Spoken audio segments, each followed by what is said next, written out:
Study IQ IAS, आपका selection हमारा mission. Hello दोस्तों, इतिहास वैकल्पिक विषय जिसको लेकर के छात्रों में सिविल सर्विसेज में विशेषकर एक बहुत ज्यादा एक अलग अलग भ्रांतियां मौजूद है कि इसे हमें लेना चाहिए कि नहीं लेना चाहिए। कुछ लोग कहते हैं कि इसे लेना चाहिए, कुछ लोग कहते हैं कि इसे नहीं लेना चाहिए। दोनों के अपने अपने तर्क हैं, दोनों की अपनी अपनी समझ है, सारी चीजें हैं। आज मैं इस बात को लेकर के मैं चर्चा करूंगा कि हमें इतिहास वैकल्पिक विषय क्यों लेना चाहिए। और इसलिए नहीं चर्चा करूंगा कि मैं इतिहास वैकल्पिक विषय पढ़ाता हूं, ऐसा नहीं है, बल्कि एक मैं सामान्य अध्ययन के टीचर होने के नाते आप लोगों को मैं डिस्कस करूंगा और फिर बताऊंगा कि इसके कितने बेनिफिट हैं, कितने बेनिफिट नहीं है, और कितना आसान है, और क्यों, कैसे, हर तरीके से, और क्यों ये टॉपर्स का फेवरेट सब्जेक्ट बना हुआ है। आप कहोगे टॉपर्स का फेवरेट सब्जेक्ट सर ये कब से बन गया? यस दोस्तों, टॉपर्स का सब्जेक्ट जब से हिंदी मीडियम लागू हुआ है तब से आप अगर पूरी लिस्ट उठा करके देखोगे, जिसमें टॉपर्स की लिस्ट उठा करके, उनमें से 90% से ज्यादा टॉपर्स का सब्जेक्ट हिस्ट्री मिलेगा। आज भी, पहले भी और उससे पहले भी। आखिर ऐसा क्यों है? इन्हीं सारे मुद्दों पर चर्चा करूंगा और उसके बाद मैं आपको एश्योर करूंगा कि आप लोग इस सब्जेक्ट को लेकर के आगे बढ़ोगे और अपनी तैयारी को टॉप लेवल पर लेकर के जाओगे। देखिए, सबसे पहली चीज तो आप लोगों को जो समझना है वो मैं आप लोगों को यहां बिल्कुल क्लियर कर दे रहा हूं कि देखिए, अगर आपको यूपीएससी सिविल सर्विसेज में, सीएसई में अच्छी रैंक लानी है, रैंक बेस्ट लानी है, टॉप लानी है, तो आपको अपने ऑप्शनल में लगभग मान के चलिए तो 60% से ज्यादा मार्क्स चाहिए एक अच्छी रैंक के लिए। जीएस कितना भी मेहनत कर लीजिए बेटा, कुछ भी कर लीजिए, आपके 40-42% से 45% से ज्यादा जीएस में नंबर बहुत कम आते हैं, क्योंकि सिलेबस इतना ज्यादा जीएस का वाइड है कि आप बता नहीं सकते कौन से टॉपिक पूछ लिए जाएंगे, ये कोई आइडिया नहीं है। कितना एनालिटिकल पूछ लिया जाएगा, कोई आइडिया नहीं है। कितना उसका डिटेल होगा, कितनी उसकी डेप्थ होगी, हमें कोई आइडिया नहीं है। अगर 40 से 45% नंबर भी उसमें आते हैं, जनरली इतने ही टॉपर के मार्क्स उठा करके देख लीजिए, तो आराम से आपका सिलेक्शन तो हो जाएगा, उससे ऊपर आप नहीं जा पाओगे, ये मैं आपको एश्योर कर रहा हूं। अब कहोगे सर पहले से डिमोरलाइज कर रहे हैं। नहीं बेटा, डिमोरलाइज नहीं कर रहा, इतने पे ही सिलेक्शन हो जाता है, उसमें मेरिट तो नहीं जाती है, इतना ही, इससे ज्यादा ऊपर जा नहीं पाते हैं लोग, क्योंकि उसकी अपनी लिमिटेशंस हैं। बात समझ गए नहीं? और उसको हम सालों साल पढ़ते हैं, हमेशा पढ़ते हैं, हमेशा पढ़ने की कोशिश करते हैं। लेकिन ऑप्शनल सब्जेक्ट जो है, जो आपका अपना फेवरेट सब्जेक्ट होता है, आपका अपना पसंदीदा विषय होता है, उसको लेकर के यूपीएससी उसी सिलेबस में, फिक्स सिलेबस होता है, उसमें से ही क्वेश्चन पूछता है, बार बार पूछता है, घुमा फिरा के पूछता है, लेकिन पूछेगा उतने में से ही। अगर आप उसको ढंग से तैयार कर लेते हैं, उस पर अपनी ग्रिप बना लेते हैं, एक अच्छी मास्टरी कर लेते हैं, तो डेफिनेट सी बात है कि उसमें आप बेहतर परफॉर्म कर पाओगे। और यही वजह है कि इसमें 60% से ऊपर नंबर आसानी से आ जाते हैं।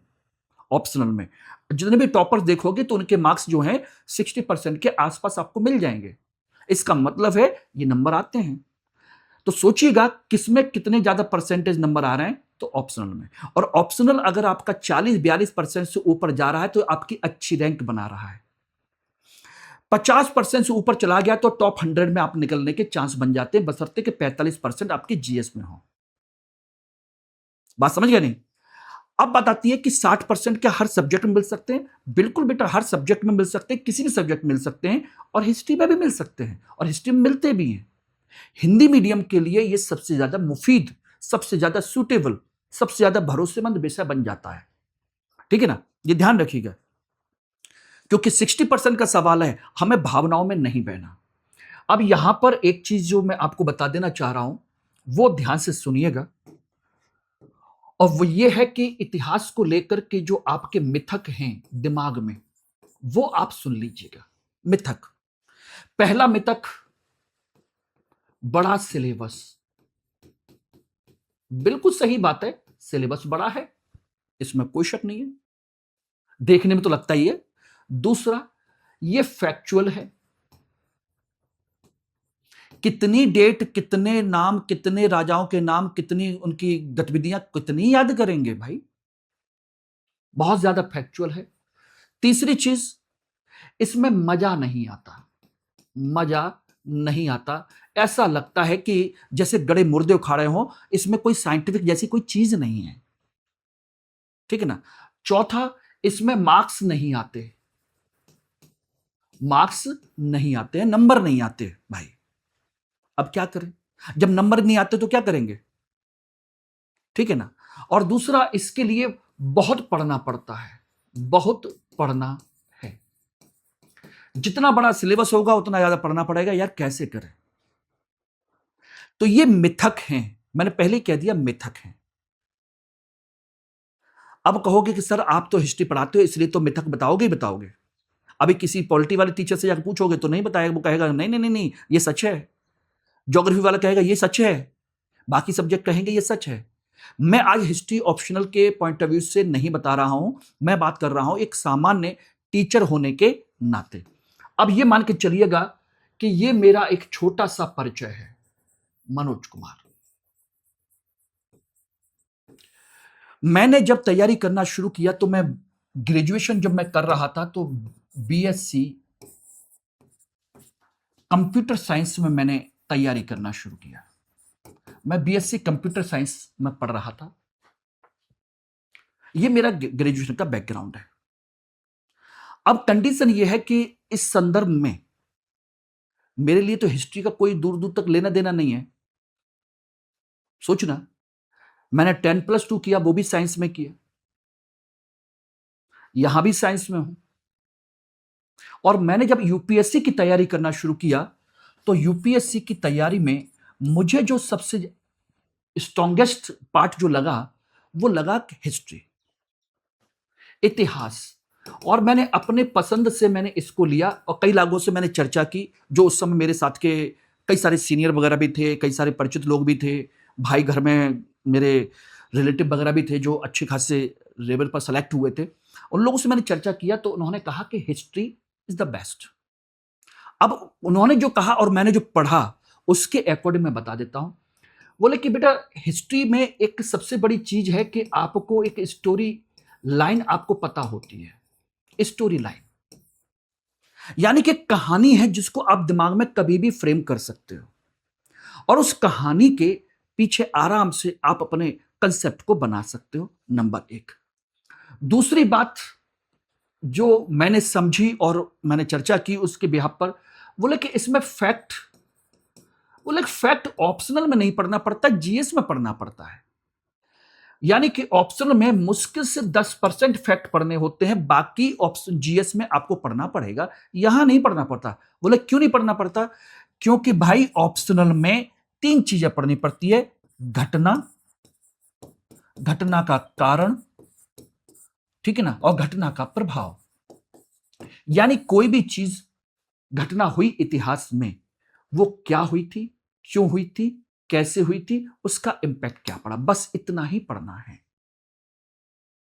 इससे ज्यादा कुछ पढ़ना ही नहीं है। और इसी वजह से बहुत सारी छोटी मोटी जो चीजें हैं वो ऑटोमेटिक हट जाती हैं। यानी कि सिलेबस में दिखती हैं लेकिन उनसे क्वेश्चन नहीं बनते। अब जैसे हम दिल्ली सल्तनत में हम बात करें मध्यकालीन इतिहास की, हम सैयद वंश पढ़ते हैं, हम लोधी वंश पढ़ते हैं। प्री में पढ़ना पड़ेगा, प्री में उनका मकबरे भी पढ़ने पड़ेंगे, उनकी शैली भी पढ़नी पड़ेगी, सारा कुछ पढ़ना पड़ेगा। ऑप्शनल में कुछ नहीं पढ़ना है। क्यों? कुछ है ही नहीं ऑप्शनल के लायक, क्योंकि उन्होंने ऐसा कुछ किया ही नहीं बड़े लेवल पर जो हमारे समाज को, हमारी अर्थव्यवस्था को, हमारी राजनीति को प्रभावित करता हो। ऐसा कुछ था ही नहीं, तो हमको किनारे कर देना है। सिर्फ एक चीज पढ़नी है, क्योंकि लोधी डायनेस्टी एक अफगान डायनेस्टी थी, इसलिए अफगान की परंपरा को उन्होंने अपनाया। तो उन्होंने अपने प्रशासन में जो नया तत्व लेकर के आए अफगानी परंपरा का, वो क्या था, बस इतना पूछा जाता है उनके राजत्व सिद्धांत के साथ में। इसके अलावा कुछ नहीं पढ़ना,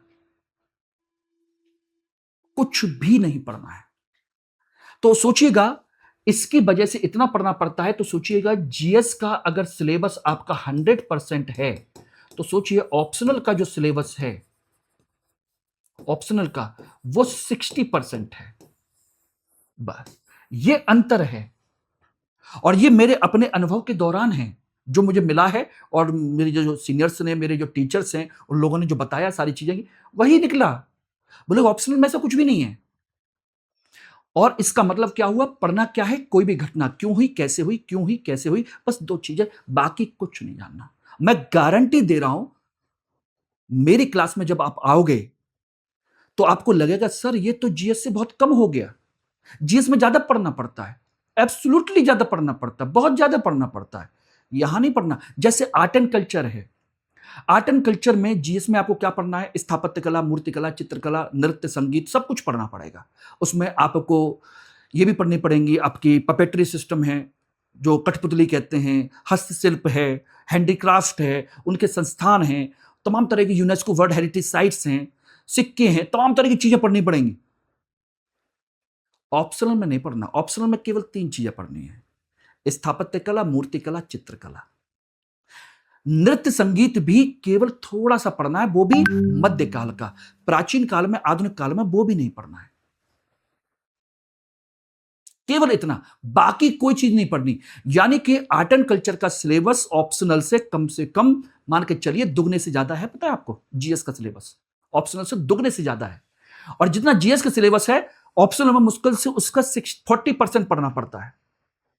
40%। और ये इसलिए बता रहा हूं मैं। तो बात ये क्लियर हो गई।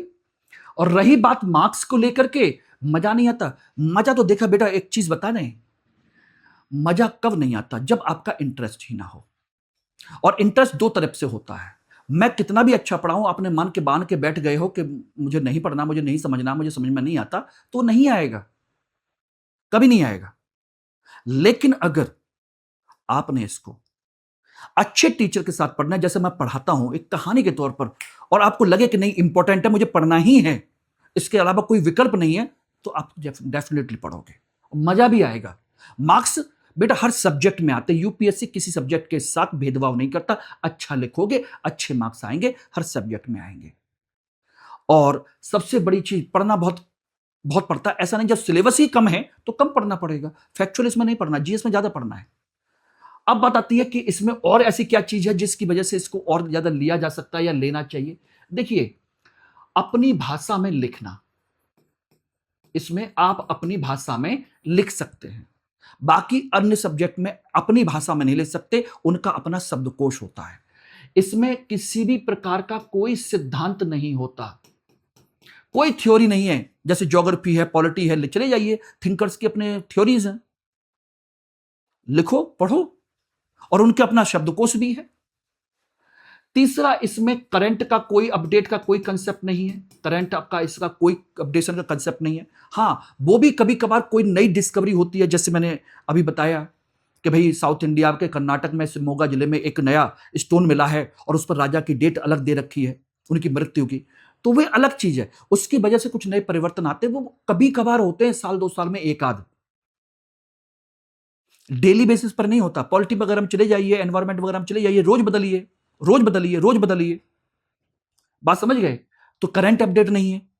एक बार पढ़ लिया, लगभग 99% आपको हमेशा के लिए उतना ही सेम हो गया। बस थोड़ा बहुत कभी कभार चेंज हुआ तो हुआ। सबसे बड़ी जो चीज है इसमें, हिस्ट्री में, आपको बता देता हूं, इसका जीएस में रोल कितना है। जीएस में रोल, जिसकी वजह से मैं हमेशा आपको प्रीफर करता हूं। आप नहीं पढ़ना चाहते हो, मत पढ़िए। जीएस में आपको एंशियंट पढ़ना है, मिडिवल पढ़ना है, मॉडर्न पढ़ना है, वर्ड पढ़ना है। प्री और मेंस दोनों के लिए पढ़ना है, यानी कि सिलेबस ऑप्शनल से ज्यादा पढ़ना है आपको। जब उससे ज्यादा पढ़ना है तो फिर हम इससे कम पढ़ करके क्यों ना काम चला लें। हाँ, आपके दिमाग में आएगा सर वहां तो 3 से 4, 3.5 महीने में खत्म हो जाता है, यहां 6-7 महीने क्यों लगते हैं?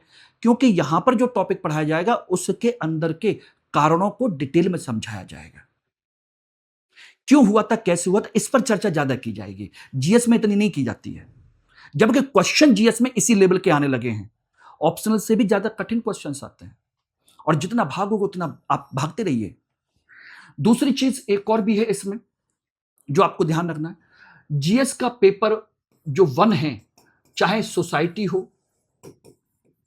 ठीक है ना, सोसाइटी वाला सेगमेंट है, उसमें अच्छा खासा रोल है इसका, जीएस का। अब कहोगे सर ऐसे कैसे? क्यों भाई? देश की आजादी के बाद आपने देश के सामाजिक विकास के लिए, चाहे बाल विकास हो, महिला विकास हो, अल्पसंख्यक विकास हो, दलितों का विकास हो या किसी का भी विकास हो, उसके लिए आपने क्या प्रावधान किए हैं? कौन-कौन सी योजना बनाई है? आएगा कि नहीं आएगा? जीएस पेपर 2 में आ जाइए। जीएस पेपर 2 में आपका पॉलिटी है, कॉन्स्टिट्यूशनल डेवलपमेंट, ठीक है ना? आपका फिजिकल जो कहा जाए गवर्नेंस है, वो सारा सारा सेगमेंट है। आईआर में आ जाइए, पूरी वर्ल्ड हिस्ट्री है। आपकी देश की आजादी के बाद आपकी विदेश नीति है, वर्ल्ड हिस्ट्री सब इसी में आएगी। और जब तक वर्ल्ड हिस्ट्री नहीं समझे तो बेटा 10 दिन में आप आईआर को नहीं समझ पाओगे जीएस के लिए। तो जीएस में जितना हिस्ट्री पढ़ोगे उतना ज्यादा नंबर यहां पर खींचोगे आपका। और आ जाइए इसके अलावा जीएस पेपर 3, इकोनॉमी हुआ, साइंस टेक हुआ, ये कुछ भी ले लीजिए, या आपका इंटरनल सिक्योरिटी हुआ। इनमें कई सारे ऐसे मुद्दे हैं जो आपके हिस्ट्री से ही बैकग्राउंड में आते हैं। जैसे आपने देश की आजादी के बाद कौन सी इकोनॉमिक पॉलिसी अपनाई थी? कौन सी इंडस्ट्रियल पॉलिसी अपनाई थी? और यही क्यों अपनाई? आपने एग्रीकल्चर के लिए क्या प्लान किया था? आपने मिक्स इकोनॉमी ही क्यों अपनाई? साइंस एंड टेक्नोलॉजी के लिए भारत सरकार ने उस समय देश की आजादी के बाद क्या प्रावधान किए थे? कौन सी पॉलिसी अपनाई थी? इकोलॉजी के लिए, एनवायरमेंट के लिए, साइंस एंड टेक्नोलॉजी के लिए, इवन डिफेंस सेक्टर के लिए, या आप कह लीजिए आपके न्यूक्लियर प्रोग्राम के लिए। ये सारी चीजें आपकी यहां पर आती हैं। इंटरनल सिक्योरिटी में आखिर हमारे देश में ये समस्या आई क्यों, नक्सलवाद को लेकर के क्यों पनपाई है? ये सब आपके उस समय आपको डिस्कस किया जाता है कि जब हम किसानों की समस्याओं को, वहां के आदिवासियों को समस्याओं को हम समाधान नहीं कर पाए तो उन्होंने हथियार उठा लिए। और उसी क्षेत्र में क्यों, उसी बेल्ट में क्यों, जो नक्सलवाद के एरिया से होकर के, आपके बंगाल से होकर के, बंगाल, बिहार, उड़ीसा और आंध्र प्रदेश के इलाके तक पहुंची? ऐसे आखिर ऐसे कैसे? रेड कॉरिडोर क्यों बन गया? इस सब के जवाब इतिहास में हैं। बात समझना। तो ये सारी चीजें हैं। और जीएस पेपर 4, इथिक्स। इथिक्स में 2 यूनिट है थिंकर्स की, जिनमें चाणक्य भी पढ़ोगे, विवेकानंद भी पढ़ोगे, महात्मा गांधी पढ़ोगे, टैगोर भी पढ़ोगे। कई सारे ऐसे बड़े बड़े विद्वान हैं जिनके थिंकिंग को, उनकी अप्रोच को इथिकल पॉइंट ऑफ व्यू से, नैतिकता के पॉइंट ऑफ व्यू से आपको पढ़ना पड़ेगा। और ये सब इतिहास जब समझ जाओगे तो इनको पढ़ना भी आसान हो जाएगा, याद रखना भी आसान हो जाएगा, सारी चीजें आसान हो जाएंगी। अब बता दो। और आ जाइए निबंध, ऐसे। ऐसे में बिना हिस्टोरिकल बैकग्राउंड के कोई भी ऐसे आप लिख पाओगे? बता दीजिए। पॉसिबल नहीं है, पॉसिबल ही नहीं है। अब बताइए कि मैं इतिहास वैकल्पिक विषय क्यों ना लूं? और जब आपको पता हो कि जीएस में इससे ज्यादा पढ़ना ही है तो फिर मैं ऑप्शनल क्यों ना पढ़ लूं बिना किसी एक्स्ट्रा एफर्ट के? और जब इसको पढ़ लोगे तो बेटा प्री के लिए और मेंस के लिए, जीएस के लिए आपको कुछ एक्स्ट्रा पढ़ने की जरूरत नहीं पड़ेगी, केवल फैक्चुअल एक्स्ट्रा पढ़ना पड़ेगा। बाकी सब तो यहां से हो जाएगा। फैक्चुअल पोर्शन आपको अलग से पढ़ना ही पढ़ना है, एनी हाउ वो पढ़ना ही है। जबकि बाकी अदर सब्जेक्ट में जब आप जाओगे तो ये मान के चलिएगा कि वहां पर एक पेपर आपको अलग पढ़ना पड़ता है और एक पेपर ऑप्शनल का, जीएस का अलग होता है। लेकिन यहां पर पूरा जीएस इसमें कवर है, केवल फैक्चुअल को छोड़ करके। पॉलिटी में चले जाइए। पॉलिटी में फर्स्ट पेपर क्या है? थिंकर्स और आपकी थ्योरी है, जिसका जीएस से कोई लेना देना नहीं है। लेकिन हमारे इसमें ऐसा कोई पोर्शन नहीं है जिसका जीएस से लेना देना ना हो। ज्योग्राफी में चले जाइए, वहां थिंकर्स हैं, सारी चीजें हैं, लेकिन यहां नहीं है। फिलॉसफी का इससे कोई लेना देना नहीं है, हिंदी लिटरेचर का इससे कोई लेना देना नहीं है जीएस से, पढ़ लो। और करंट डेफिनेशन भी मांगते हैं ये सारी चीजें, लेकिन यहां पर ऐसा नहीं है, स्टैटिक है। बस बार बार एक ही चीज को सोचना है, बार बार एक ही चीज को पढ़ना है और कहानी की तरह अपने दिमाग में पढ़ना है। बहुत ही सिंपल साइंटिफिक तरीका है, साइंटिफिक तरीके से पढ़ना है, इसमें रट्टा नहीं मारना है। घटना क्यों हुई, कैसे हुई, क्यों हुई, कैसे हुई, इसने क्या जन्म दिया, क्यों जन्म दिया। अगर ये तार आपने बना लिया, ये लिंक आपने बना लिया, इतिहास से ज्यादा आसान कोई हो ही नहीं सकता। सोच लीजिएगा। अगर आप इसी पैटर्न पर मेरे साथ जुड़ना चाहते हैं तो फटाफट ये रहा आपका 11 तारीख से मेरा नया बैच शुरू हो रहा है, इसको आप ज्वाइन कर लीजिएगा। इतिहास वैकल्पिक विषय, जिसमें लाइव क्लासेस, टेस्ट सीरीज सब कुछ रहेगा ही रहेगा। साथ के साथ एक चीज इसमें और भी रहेगी, मैटर मैं अपना बना हुआ खुद देता हूं, मैं पीवाईक्यू क्लास में खुद डिस्कस करता हूं, ठीक है ना। आंसर राइटिंग में आपकी कराता ही कराता हूं। आपको कहीं भटकने की जरूरत नहीं है और आप मेरी गाइडेंस में तब तक रहोगे जब तक कि आपका सिलेक्शन नहीं होता। इसका मतलब ये नहीं कि केवल और केवल जब तक कोर्स चल रहा है तब तक आप मेरी गाइडेंस में हो, नहीं, टिल सिलेक्शन मेरी गाइडेंस में रहोगे। तो एम के लाइव कोड के माध्यम से फटाफट आज ही इस बैच को ज्वाइन कीजिए मेरे साथ। 11 तारीख से हम लोग मिल रहे हैं। Thank you very much. Study IQ IAS, आपका सिलेक्शन हमारा मिशन।